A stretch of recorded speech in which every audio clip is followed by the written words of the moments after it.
लोग क्या कहेंगे इस पर ध्यान मत दो। तुम खुद को कितना बेहतर समझते हो और तुम्हारा खुद के ऊपर कितना विश्वास है, इसके ऊपर ध्यान दो। ऐसी सिख गौतम बुद्ध ने कई सालों पहले उस वक्त की पीढ़ी को क्यों दी थी? इसके पीछे का रहस्य क्या है? आज इसी रहस्य के बारे में हम गौतम बुद्ध की कहानियों के माध्यम से जानेंगे। तो बिना देर किए चलिए उन कहानियों की शुरुआत करते हैं। पहली कहानी, पथचरा। पथचरा श्रावस्ती के नगर सेठ की पुत्री थी। किशोर वय होने पर वह अपने घरेलू नौकर के प्रेम में पड़ डीएच गई। जब उसके माता पिता उसके विवाह के लिए उपयुक्त वर खोज रहे थे, तब वह नौकर के साथ भाग गई। दोनों अपरिपक्व पति पत्नी एक छोटे से नगर में जा बसे। कुछ समय बाद पथचरा गर्भवती हो गई। स्वयं को अकेले पाकर उसका दिल घबराने लगा और उसने पति से कहा, हम यहाँ अकेले रह रहे हैं, मैं गर्भवती हूँ और मुझे किसी की सहायता की आवश्यकता है। यदि आप आज्ञा दें तो मैं अपने माता पिता के घर चली जाऊं। पति पथचरा को उसके मायके नहीं भेजना चाहता था, इसलिए उसने कोई बहाना बनाकर उसका जाना स्थगित कर दिया। लेकिन पथचरा के मन में माता पिता के घर जाने की इच्छा बद्धी बलवती हो रही थी। एक दिन जब उसका पति काम पर गया हुआ था, तब उसने पढ़-ढौसी से कहा, आप मेरे स्वामी को बता देना कि मैं कुछ समय के लिए अपने माता पिता के घर जा रही हूं। जब पति को इसका पता चला तो उसे बहुत बुरा लगा। उसे अपने ऊपर ग्लानि भी हुई कि उसके कारण ही इस कुलीन कन्या की इतनी दुर्गति हो रही है। वह उसे ढूंढने के लिए उसी मार्ग पर चल दिया। रास्ते में पथचरा उसे मिल गई। पति ने उसे समझा बुझाकर घर वापस लिवा लाया। समय पर पथचरा को प्रसव हुआ। सभी सुखपूर्वक रहने लगे। पथचरा जब दूसरी बार गर्भवती हुई, तब पति स्वयं उसे उसके माता पिता के घर ले जाने के लिए तैयार हो गया। मार्ग में जोरों की आंधी वर्षा होने लगी। पथचरा ने पति से कहा कि वह किसी सुरक्षित स्थान की खोज करे। पति झाड़ियों से होकर गुजर रहा था, तभी उसे एक विषधर सांप ने काट लिया और वह तत्क्षण मृत्यु को प्राप्त हो गया। पथचरा अपने पति की प्रतीक्षा करती रही और ऐसे में ही उसे प्रसव हो गया। थोड़ी शक्ति जुटाकर उसने दोनों बच्चों को साथ लिया और पति को खोजने निकल पड़ी। जब उसे पति मृत मिला तो वह फूट फूट कर रोने लगी। हाय, मेरे कारण ही मेरे पति की मृत्यु हो गई। अब अपने माता पिता के सिवा उसका कोई न था। वह उनके नगर की ओर बढ़ चली। रास्ते में नदी पड़ती थी। उसने देखा कि दोनों बच्चों को साथ लेकर नदी पार करना कठिन था, इसलिए बड़े बच्चे को उसने एक किनारे पर बिठा दिया और दूसरे को छाती से चिपकाकर दूसरे किनारे को बढ़ चली। वहां पहुंचकर उसने छोटे बच्चे को कपड़े में लपेटकर झाड़ियों में रख दिया और बड़े बच्चे को लेने के लिए वापस नदी में उतर गई। नदी पार करते समय उसकी आंखें छोटे बच्चे पर ही लगी हुई थीं। उसने देखा कि एक बड़ा गिद्ध बच्चे पर झपटकर उसे ले जाने की चेष्टा कर रहा है। वह चीखी, चिल्लाई, लेकिन कुछ नहीं हुआ। दूसरे किनारे पर बैठे बच्चे ने जब अपनी मां की चीख पुकार सुनी तो उसे लगा कि मां उसे बुला रही है। वह झटपट पानी में उतर गया और तेज बहाव में बह गया।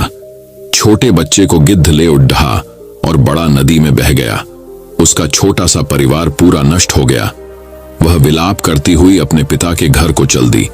रास्ते में उसे अपने नगर का एक यात्री मिल गया, जिसने उसे बताया कि नगर सेठ का परिवार अर्थात उसके माता पिता और सभी भाई बहन कुछ समय पहले घर में आग लग जाने के कारण मर गए। ये सुनते ही पथचरा पर दुखों का पहाड़ टूट पड़ा। उसे तन मन की कोई सुध ना रही। वह पागल होकर निर्वस्त्र घूमने लगी। उसके मुख से यही शब्द निकलता, पति मर गया, बड़ा बेटा डूब गया, छोटे को गिद्ध खा गया। माता और भाई बहनों को चिता भी नसीब नहीं हुई। ऐसे ही विलाप करती निर्वस्त्र घूमती फिरती पथचरा को सभी अपमानित और लांछित करके यहां से वहां भगा देते थे। जेतवन में भगवान बुद्ध धर्मोपदेश दे रहे थे। पथचरा अनायास ही वहां आ गई। उपस्थितों ने कहा, अरे ये तो पागल है, इसे यहां से भगाओ। बुद्ध ने उन्हें रोकते हुए कहा, इसे मत रोको, मेरे पास आने दो। पथचरा जब बुद्ध के कुछ समीप आई तो बुद्ध ने उससे कहा, बेटी अपनी चेतना को संभाल। भगवान को अपने समक्ष पाकर पथचरा को कुछ होश आया और अपनी नग्नता का बोध हो आया। किसी ने उसे चादर से ढांक दिया। वह फूट फूट कर रोने लगी। भगवान, मेरे पति को सांप ने डस लिया और छोटे छोटे बच्चे मेरी आंखों के सामने मारे गए। मेरे माता पिता, बंधु बांधव सभी जलकर मर गए। मेरा अब कोई नहीं है, मेरी रक्षा करो। बुद्ध ने उससे कहा, दुखी मत हो, अब तुम मेरे पास आ गई हो। जिन परिजनों की मृत्यु के लिए तुम आंसू बहा रही हो, ऐसे ही अनंत आंसू तुम जन्म जन्मांतरों से बहाती आ रही हो। उनसे भरने के लिए तो महासमुद्र भी छोटे पड्डी डीएच जाएंगे। तेरी रक्षा कोई नहीं कर सकता। जब मृत्यु आती है तो कोई परिजन आदि काम नहीं आते। यह सुनकर पच्चरा का शोक कुछ कम हुआ। उसने बुद्ध से साधना की अनुमति मांग बुद्ध ने उसे अपने संग में शरण दे दी। धर्म के परम स्रोत के इतने समीप रहकर पच्चरा का दुख जाता रहा। वह नित्य ध्यान व ज्ञान की साधना में निपुण हो गई। एक दिन स्नान करते समय उसने देखा कि देह पर पहले डाला गया पानी कुछ दूर जाकर सूख गया, फिर दूसरी बार डाला गया पानी थोड़ी और दूर जाकर सूख गया और तीसरी बार डाला गया पानी उससे भी आगे जाकर सूख गया। इस अत्यंत साधारण घटना में पच्चरा को समाधि का सूत्र मिल गया। पहली बार उड़ेले गए पानी के समान कुछ जीव अल्पायु में ही मर जाते हैं, दूसरी बार उड़ेले गए पानी के समान कुछ जीव मध्यम व्यथा में चल बसते हैं और तीसरी बार उड़ेले गए पानी के जैसे कुछ जीव अंतिम व्यस में मरते हैं। सभी मरते हैं, सभी अनित्य है। ऐसे में पथचरा को यह भान हुआ जैसे अनंत करुणावान प्रभु बुद्ध उससे कह रहे हैं, हाँ पच्चारे, समस्त प्राणी मरण धर्मा है। इस प्रकार पथचरा उन बौद्ध साधिकाओं में गिनी गई जिनको निह प्रयास ही एक जीवन काल में ही निर्वाण प्राप्त हो गया। तो दोस्तों, अब चलिए गौतम बुद्ध की दूसरी कहानी की शुरुआत करते हैं। दूसरी कहानी, बुद्ध के ज्ञान से सेठ ने पाया सुख। धन्ना सेठ के पास 7 पुश्तों के पालन पोषण जितना धन था। उसका व्यापार चारों तरफ फैला हुआ था, किंतु फिर भी उसका मन अशांत रहता था। कभी धन की सुरक्षा की चिंता तो कभी व्यापारिक प्रतिस्पर्धा में आगे निकलने का तनाव। चिंता और तनाव के कारण वह अस्वस्थ रहने लगा। उसके मित्र ने उसकी गिरती दशा देखी तो उसे बुद्ध के पास जाने की सलाह दी। सेठ बुद्ध के पास पहुंचा और अपनी समस्या बताई। बुद्ध ने उसे सांत्वना देते हुए कहा, तुम घबराओ मत, तुम्हारा कष्ट अवश्य दूर होगा। बस तुम यहां कुछ दिन रहकर प्रभु का ध्यान किया करो। बुद्ध के कहे अनुसार सेठ ने रोज ध्यान करना शुरू कर दिया, किंतु सेठ का मन ध्यान में नहीं लगा। वह जैसे ही ध्यान करने बैठता उसका मन फिर अपनी दुनिया में चला जाता। उसने बुद्ध को यह बात बताई, किंतु बुद्ध ने कोई उपाय नहीं बताया। थोड़ी देर बाद जब सेठ बुद्ध के साथ वन में सायंकालीन भ्रमण कर रहा था तो उसके पैर में एक कांटा चुभ गया। वह दर्द के मारे कराहने लगा। बुद्ध ने कहा, बेहतर होगा कि तुम जी कड़ाकर कांटे को निकाल दो, तब इस दर्द से मुक्ति मिल जाएगी। सेठ ने मन कड़ाकर कांटा निकाल दिया, उसे चैन मिल गया। तब बुद्ध ने उसे समझाया, ऐसे ही लोभ, मोह, क्रोध, घमंड व द्वेष के कांटे तुम्हारे मन में गड़े हैं। जब तक अपने मन की संकल्प शक्ति से उन्हें नहीं निकालोगे, अशांत ही रहोगे। सेठ का अज्ञान बुद्ध के इन शब्दों से दूर हो गया और उसने निर्मल हृदय की राह पकड़ ली। अपनी कुप्रवृत्तियों से मुक्ति के लिए संकल्पबद्धता अनिवार्य है। जब तक व्यक्ति दृढ़ निश्चय न कर ले, वह अपनी गलत आदतों से मुक्त नहीं हो सकता। तो दोस्तों, अब चलिए गौतम बुद्ध की तीसरी कहानी की शुरुआत करते हैं।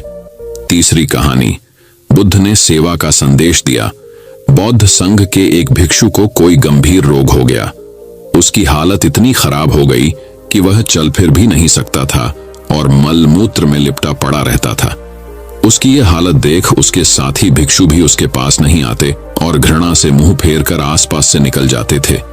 कुछ दिनों बाद बुद्ध को यह बात पता चली तो वे तत्काल अपने प्रिय शिष्य आनंद के साथ उस भिक्षु के पास पहुंचे। उसकी दयनीय दशा से उन्हें घोर कष्ट हुआ। उन्होंने भिक्षु से पूछा, तुम्हें कौन सा रोग हुआ है? भिक्षु बोला, भगवान, मुझे पेट की बीमारी है। बुद्ध ने स्नेह से उसके सिर पर हाथ फेरते हुए प्रश्न किया, क्या तुम्हारी परिचर्या करने वाला कोई नहीं है? भिक्षु की ना सुनते ही बुद्ध ने आनंद से कहा, पानी लेकर आओ, हम लोग पहले इसका शरीर स्वच्छ करेंगे। आनंद पानी लेकर आए। फिर बुद्ध ने भिक्षु के शरीर पर पानी डाला और आनंद ने उसके मलमूत्र को साफ किया। अच्छी तरह धो पोंछकर बुद्ध ने भिक्षु के सिर को पकड़ा और आनंद ने पैरों को इस प्रकार उसे उठाकर चारपाई पर लिटा दिया। फिर बुद्ध ने सारे भिक्षुओं को एकत्रित कर उन्हें समझाया, भिक्षुओं, तुम्हारे माता नहीं, पिता नहीं, भाई नहीं, बहन नहीं, जो तुम्हारी सेवा करेंगे। यदि तुम परस्पर एक दूसरे की सेवा और देखभाल नहीं करोगे तो फिर कौन करेगा? याद रखो, जो रोगी की सेवा करता है वह ईश्वर की सेवा करता है। दीनहीन के प्रति करुणा व सेवा का भाव इस जगत को बुद्ध का सबसे बड़ा संदेश है, जो प्रत्येक देश काल परिस्थिति में प्रासंगिक है। तो दोस्तों, अब चलिए गौतम बुद्ध की चौथी कहानी की शुरुआत करते हैं। चौथी कहानी, खुद की पहचान करो। तथागत यह भी कहते थे कि सबसे पहले व्यक्ति को खुद की पहचान करनी चाहिए। दूसरों की बजाय व्यक्ति खुद के बारे में ज्यादा जानता है। उनका मत था कि बुराई से घृणा करो, बुरे व्यक्ति से नहीं। एक बार की बात है, किसी गांव के पास बहती नदी के किनारे बुद्ध बैठे थे। किनारे पर पत्थरों की भरमार थी, पर छोटी सी वह नदी अपनी तरल धारा के कारण आगे बढ़ती ही जा रही थी। बुद्ध ने विचार किया कि यह छोटी सी नदी अपनी तरलता के कारण कितनों की प्यास बुझाती है, लेकिन भारी भरकम पत्थर एक ही स्थान पर पड़े रहते हैं और दूसरों के मार्ग में बाधक बनते रहते हैं। इस घटना की सीख यह है कि दूसरों के रास्ते में रोड़े अटकाने वाले खुद कभी आगे नहीं बढ़ पाते, परंतु जो दूसरों को सद्भाव और स्नेह देता है वह स्वयं भी आगे बढ़ जाता है। बुद्ध ऐसे ही विचारों में मग्न थे कि तभी उन्होंने ग्रामीणों की एक भीड़ को अपनी ओर आते देखा। बड़ा शोर था और लोग किसी युवती के प्रति अपशब्द बोल रहे थे। तथागत ने देखा कि लोग एक युवती को घसीट कर ला रहे थे और उसको गाली भी दे रहे थे। भीड़ के नजदीक आने पर बुद्ध ने लोगों से युवती को पीटने और अपशब्द कहने का कारण पूछा। लोगों ने कहा कि यह स्त्री व्यभिचारी है और हमारे समाज का नियम है कि यदि व्यभिचारी स्त्री पकड़ी जाए तो उसे पत्थरों से कुचलकर मार डालना चाहिए। तथागत ने युवती की ओर देखा और कहा, जो तुम चाहते हो वही करो, पर मेरी एक शर्त है कि पत्थर मारने का अधिकारी वही है जिसने कभी व्यभिचार न किया हो और न ही उसके मन में ऐसे विचार कभी आए हों। इतना कहकर तथागत शांत हो गए। चारों ओर मौन था। कुछ समय बाद लोगों की भीड़ मन में पश्चाताप का भाव लिए हुए वहां से विदा हो गई। इस घटना से यही सत्य उभरता है कि हम खुद अपने प्रति न्याय कर सकते हैं, दूसरों के प्रति नहीं, क्योंकि हमारी जानकारी दूसरों के विषय में अधूरी होती है।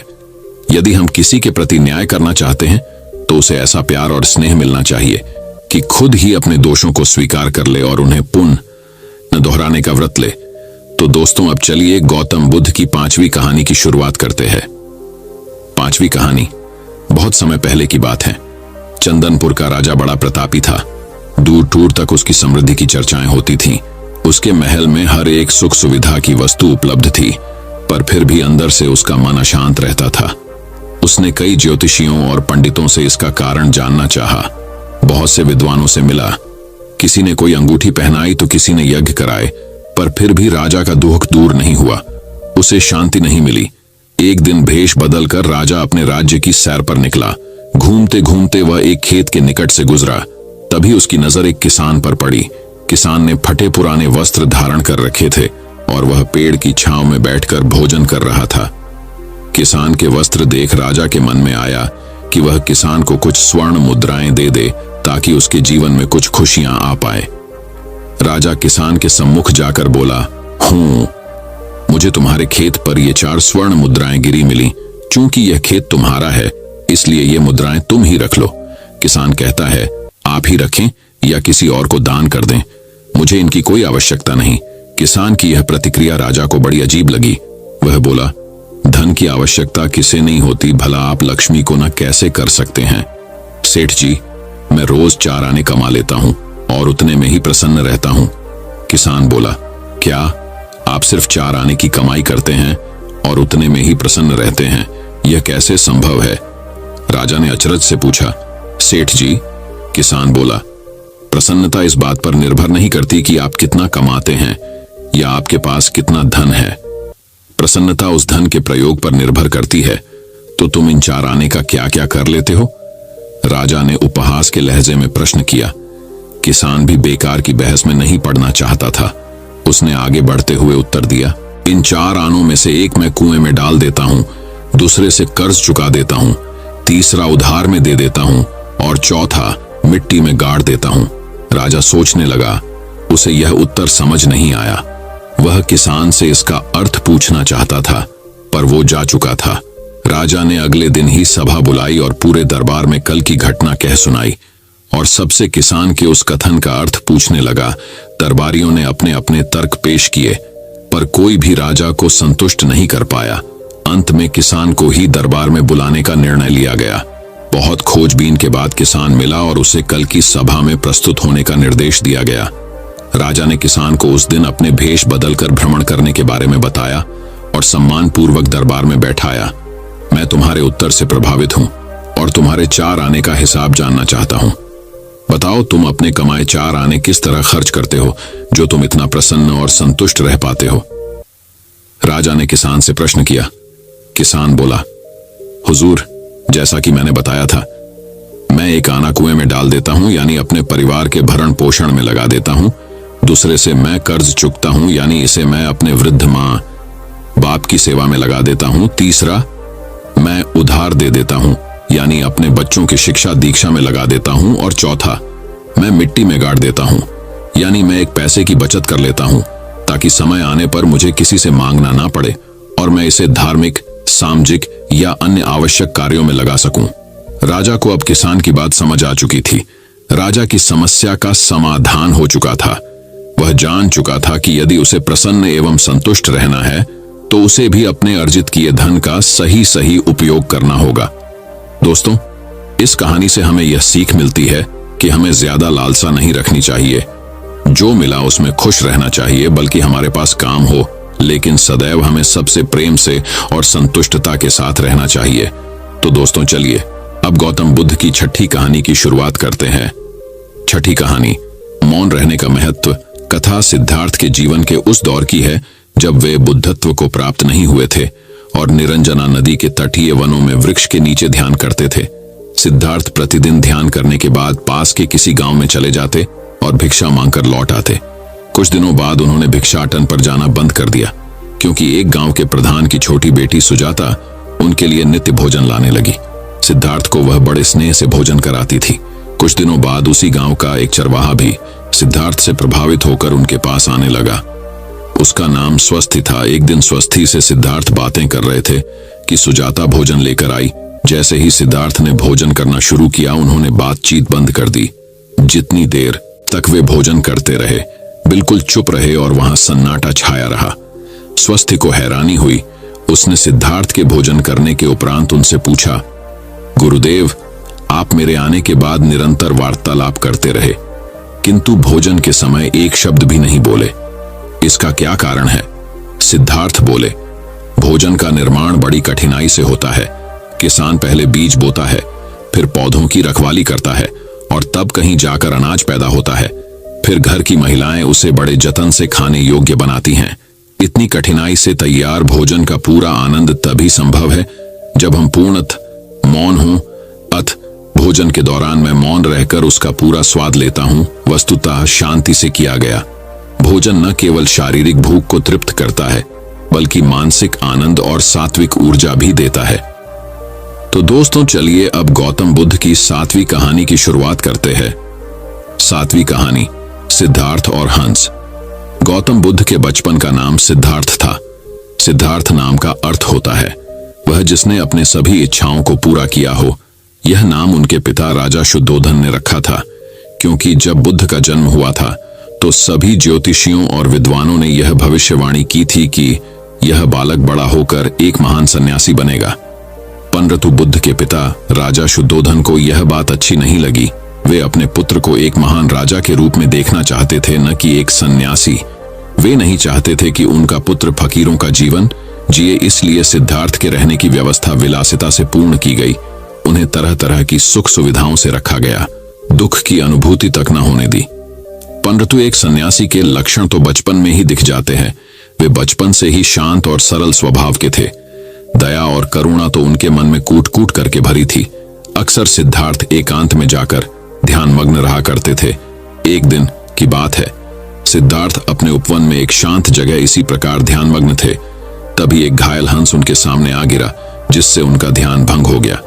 जब उन्होंने अपनी आंखें खोली तो देखा कि सामने एक सफेद हंस तीर के वार से बुरी तरह घायल पड़ा तड़प रहा है। उसे देखते ही सिद्धार्थ का मन द्रवित हो उठा और उन्होंने उसे तुरंत उठा लिया।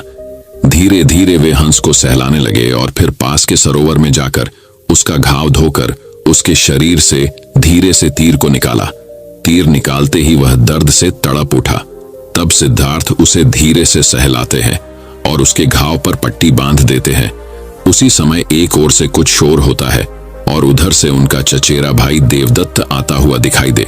सिद्धार्थ के हाथ में वह हंस देखकर बहुत खुश होता है और हंस लेने के लिए सिद्धार्थ के पास दौड़कर आ धमकता है। देवदत्त, सिद्धार्थ, यह हंस तुम्हारे पास है और मैं इसे कब से इधर उधर ढूंढ रहा था। यह मेरा शिकार है, अब जाकर मिला है। सिद्धार्थ बोले, नहीं देवदत्त, यह हंस मेरा है। यह तो कब का दम तोड़ त्यता अगर मैं समय पर इसका इलाज न करता। देवदत्त बोला, दम तोड़ देता तो क्या, यह तो मेरा शिकार है, मैंने इसे इसीलिए तो मारा है। तुम जबरदस्ती मेरे शिकार को हड़पना चाहते हो। इस तरह दोनों भाइयों में उस हंस के लिए वाद विवाद होने लगा और धीरे धीरे बात बढ़ गई। तब दोनों ने मिलकर फैसला किया कि यह हंस किसका है। इस बात का निर्णय महाराज शुद्धोधन के पास जाकर ही होगा और दोनों भाई राज दरबार में गए। वहां उन दोनों ने अपना अपना तर्क महाराज के सामने रखा। महाराज शुद्धोधन विचार करके बोले, चूंकि यह हंस देवदत्त का शिकार है, इसलिए इस पर पहला अधिकार देखा जाए तो देवदत्त का है।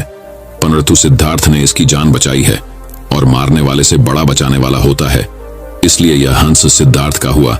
महाराज शुद्धोधन का निर्णय सुनकर सिद्धार्थ की आंखों में एक चमक आ गई और वे उस हंस के शरीर पर धीरे से अपना हाथ रख सहलाने लगे। तो दोस्तों, चलिए अब गौतम बुद्ध की 8वीं कहानी की शुरुआत करते हैं। 8वीं कहानी, विश्वास व श्रद्धा। भगवान बुद्ध धर्म प्रचार करते हुए काशी की ओर जा रहे थे। रास्ते में जो भी उनके सत्संग के लिए आता, उसे वह बुराइयां त्याग कर अच्छा बनने का उपदेश देते। उसी दौरान उन्हें उपक नाम का एक गृह त्यागी मिला। वह गृहस्थ को सांसारिक प्रपंच मानता था और किसी मार्गदर्शक की खोज में था। भगवान बुद्ध के तेजस्वी व निश्चल मुख को देखते ही वह मंत्रमुग्ध होकर खड़ा हो गया। उसे लगा कि पहली बार किसी का चेहरा देखकर उसे अनूठी शांति मिली है। उसने अत्यंत विनम्रता से पूछा, मुझे आभास हो रहा है कि आपने पूर्णता को प्राप्त कर लिया है। बुद्ध ने कहा, हाँ, यह सच है, मैंने निर्वाणिक अवस्था प्राप्त कर ली है। उपक यह सुनकर और प्रभावित हुआ। उसने पूछा, आपका मार्गदर्शक गुरु कौन है? बुद्ध ने कहा, मैंने किसी को गुरु नहीं बनाया, मुक्ति का सही मार्ग मैंने स्वयं खोजा है।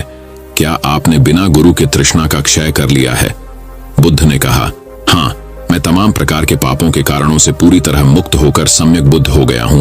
उपक को लगा कि बुद्ध अहंकारवश ऐसा दावा कर रहे हैं। कुछ ही दिनों में उसका मन भटकने लग। एक शिकारी की युवा पुत्री पर मुग्ध होकर उसने उससे विवाह कर लिया। फिर उसे लगने लगा कि अपने माता पिता व परिवार का त्याग कर उनसे एक प्रकार का विश्वासघात किया है। वह फिर बुद्ध के पास पहुंचा। संशय ने पूर्ण विश्वास व श्रद्धा का स्थान ले लिया। वह बुद्ध की सेवा सत्संग करके स्वयं भी मुक्ति पथ का पथिक बन गया। दोस्तों, मैं उम्मीद करता हूं कि यह कहानी सुनने से आपके जीवन में अच्छे बदलाव आए होंगे। आपको इस वीडियो से क्या सीखने मिला, ये कमेंट करके जरूर बताइए और अपने परिवार, दोस्तों या आपके करीबी इंसान के साथ ये कहानी शेयर करके उन्हें भी इस ज्ञान से परिचित करवाए। बाकी अगर आपको ये वीडियो दिल से अच्छी लगी हो तभी इस वीडियो को लाइक कर देना और आपने अब तक इस चैनल को सब्सक्राइब न किया हो तो चैनल को सब्सक्राइब भी जरूर कर देना। आपका हर दिन शुभ हो और खुशियों से आपका जीवन भरा रहे। धन्यवाद। नमो बुद्धाय।